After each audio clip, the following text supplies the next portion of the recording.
continue your quest for an unprecedented eighth Monster Energy NASCAR Cup Series championship? Yeah, fortunately, I'm in a situation where I have two options left.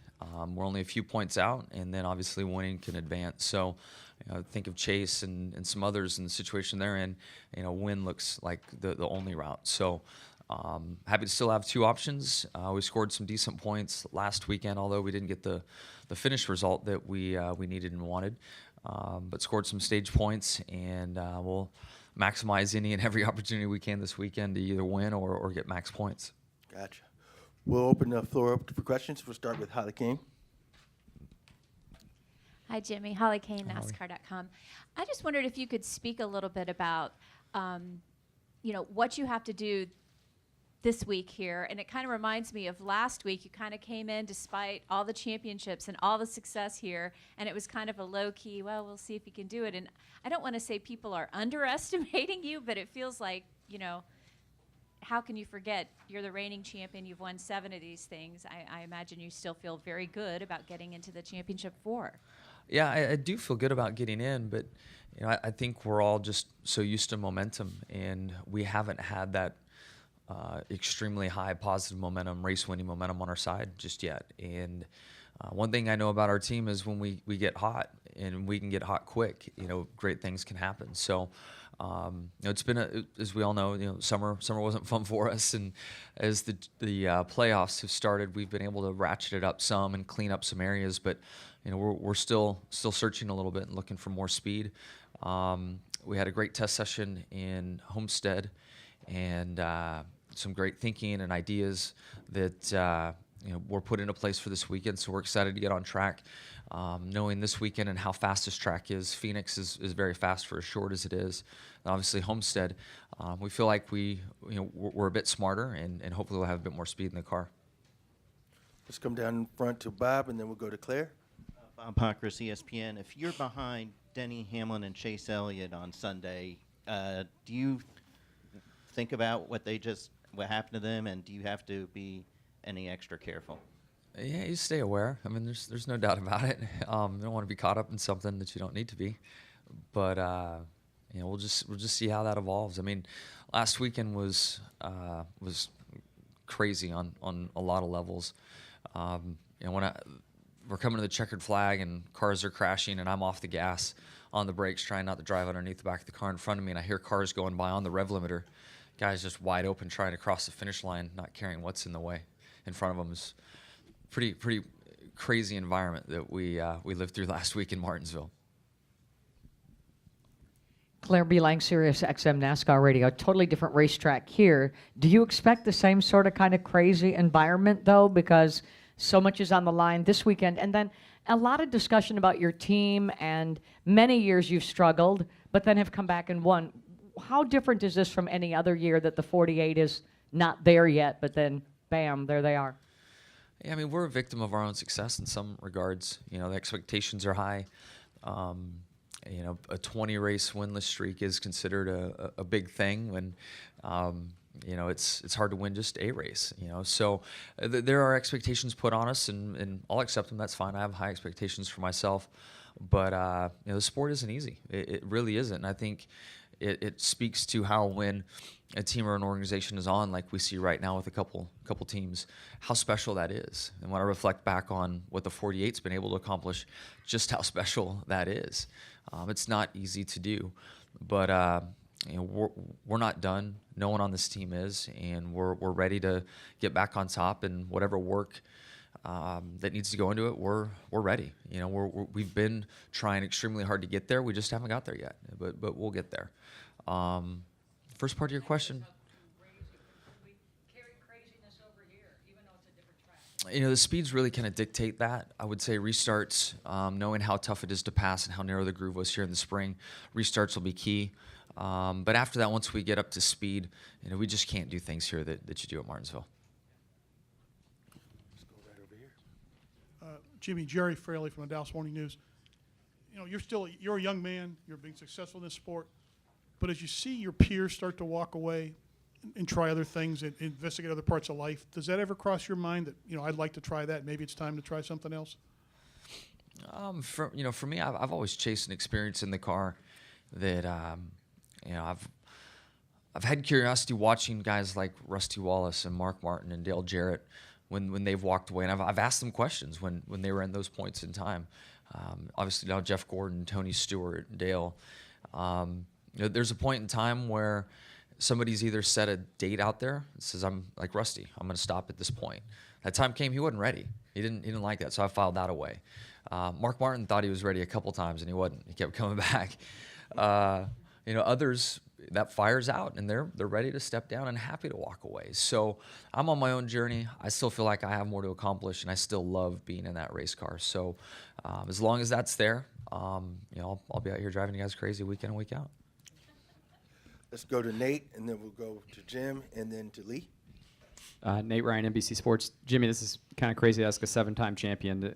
Are you leaning on a guy who's a second-year driver with no wins yet? But I think it's fair to say Martinsville again showed, I mean, the 24 has been outrunning the 48 pretty consistently through the playoffs. Is there anything you can go to them and take from what they're doing, or is there no crossover, does it not apply, or is it any sense of concern? You know, they're with Alan and Chad. They do have different philosophies in how they build a car, so we can look at different things and say, you know, directionally, this is what they're trying to achieve and implement that into our cars. But they're not the same. I mean, it's really difficult to build cars the same, and especially in the different shops like what we have.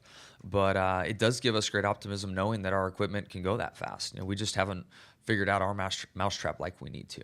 So they've been the mark, I think, for us to look at and say, all right, our HMS equipment can at least do that. We need to get there. Jim Utter, motorsport.com. Kind of a follow-up about Chase. He'll have a lot of ups and downs in his presumably long NASCAR career. I just wondered what your take was on kind of the aftermath of last weekend and the outpouring of support he got at the track and how he handled himself after the incident. Yeah, I thought he handled it well, really, really well, to be honest. He's been around the sport a long time. He understands how it works. He's raced his whole life. So there's just a style and charisma and presence that he has. And I think we've all noticed his maturity behind the wheel, but it does go further than that, you know, and how he handles situations like that. I mean, the guy really does have a lot of experience in a short period of time, and did a great job with it. I've tried to be there for him in a couple different instances. You know, I think at Dover, how close he was to winning last week. Before the cameras turned on, I was walking away from my car and saw him standing there, and you know, just tried to say a couple quick things to him. He's reached out to me in a variety of different instances, especially this week, and moving forward and what to focus on and how to look forward to going racing.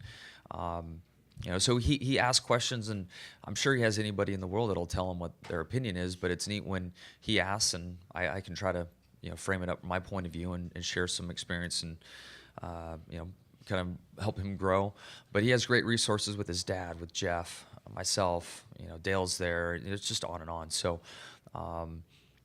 he handled it well, and as you point out, he's going to be around for a long, long time, and I can't wait for him to get that first win, and hopefully he can get back in this championship chase. You know, it'd be a shame to have it play out. He's not in that Final Four as a result of last weekend.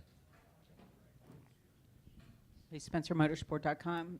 Have you ever been burnt out? I mean, do you ever get to the point where it just becomes a little too much, the pressure, the travel, everything else? And has the move to Colorado helped give you balance in your life to kind of, get away from the mess? Yeah, I mean, I've always been aware of it and have, chosen to not race in the Xfinity Series, not race other vehicles. Spend time with my family, to travel with Shani. It's something that we've both enjoyed together, and to help put years on the back of my career.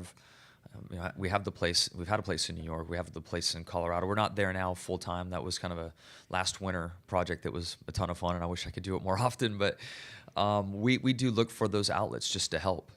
But this sport does take a lot out of all of us. I mean, we all live it and know it. So yes, burnout does happen.